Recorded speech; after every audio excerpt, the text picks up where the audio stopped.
Telangana football association ఆధ్వర్యంలో April 10వ తేదీన ఛత్తీస్గఢ్లో ఫుట్బాల్ పోటీలు జరగనున్నాయి. అండర్-20 ఫుట్బాల్ లీగ్కు 20 మందికి పైగా ప్లేయర్స్కు కోచింగ్ ఇస్తున్నామని తెలిపారు ఫుట్బాల్ అసోసియేషన్ సెక్రటరీ ఫాల్గుణ. ఇక ఫుట్బాల్కు తెలంగాణలో చాలా ఆదరణ ఉందని, ప్రభుత్వాన్ని గ్రౌండ్ కావాలని కోరుతున్నామని తెలిపారు. ఇక బడ్జెట్లో స్పోర్ట్స్కు ఎక్కువ కేటాయింపులు చేసి క్రీడాకారులను ప్రోత్సహించాలన్నారు.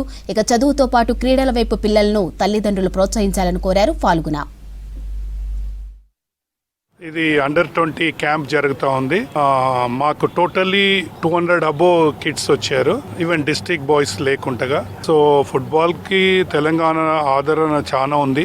బట్ ఒకటి ప్రాబ్లం ఎక్కడంటే గ్రౌండే మాకు చాలా ఇబ్బందిగా ఉంది. సో ఆఫ్టర్ 7-8 డేస్ నుంచి కోచింగ్ క్యాంప్ జరుగుతుంది. నాకు కోచెస్ ఉన్నారు ఇక్కడ. సో టోటల్లీ మేము లాస్ట్కి ఇది 18 ప్లేయర్స్ని తీసుకెళ్లాలి.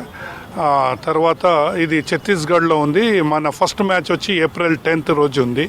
సో దీన్ని క్యాంప్ చేయడానికి ఇక్కడ జిమ్ఖానా గ్రౌండ్లో మేము యాక్చువల్గా గ్రౌండ్ పర్మిషన్ తీసుకున్నాము. ఒక ఇండియా ప్లేయర్గా, స్టేట్ జనరల్ సెక్రటరీగా. సో మాకు మెయిన్ ఏంటంటే గ్రౌండే చాలా ఇబ్బందిగా ఉంది. బట్ ఫుట్బాల్ అనేది తెలంగాణలో చాలా ఉంది. మీకు అర్థం చేసుకోండి, ఓన్లీ 20 ఇయర్సే, అది ఒక ఏజ్ లిమిట్లోనే ఇంతమంది 200 అబోవ్ వచ్చారు. సో మా కోచెస్, నా టీం అంతా దీన్ని వర్క్ చేస్తున్నారు చాలా బాగా. తెలంగాణ ఫుట్బాల్ అసోసియేషన్ ఈ పోయిన సంవత్సరం మనము జూనియర్స్లో, ఈ సంవత్సరం జూనియర్స్లో ఛాంపియన్స్ అయినాము. ఆల్ ఇండియా లెవెల్లో, సబ్ జూనియర్ లెవెల్లో క్వార్టర్ ఫైనల్స్ వరకు ఆడినాము. అండ్ సీనియర్ లెవెల్లో కూడా క్వార్టర్ ఫైనల్స్ ఆడినాము. అండ్ ఈ అండర్-20కి ఇప్పుడు స్కౌటింగ్ కోసము 250 పైన పిల్లలు వచ్చారు. దాంట్లో మనము 20 మెంబర్స్ని ఫైనల్ సెలెక్షన్గా స్కౌట్ చేస్తున్నాము.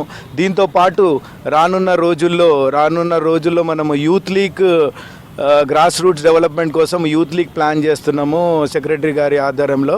అండర్-13 అండ్ అండర్-15 ఈ సంవత్సరము ప్లాన్ చేస్తున్నాము. చాలా ఇబ్బందిగా ఉంది. మనం ఏ ఈవెంట్ చేయాలన్నా మనకు గ్రౌండ్ అవైలబిలిటీ ఉండట్లేదు. అయినా సరే మన చైర్మన్ గారి, మాహి గారి కృషితో ఈ సంవత్సరము ఎట్టి పరిస్థితిలో మన సెక్రటరీ గారు అండర్-13 బాయ్స్ కోసం యూత్ అండ్ 15 ఈ 2 ఈవెంట్స్ చేయాలి ఎట్లన్నా.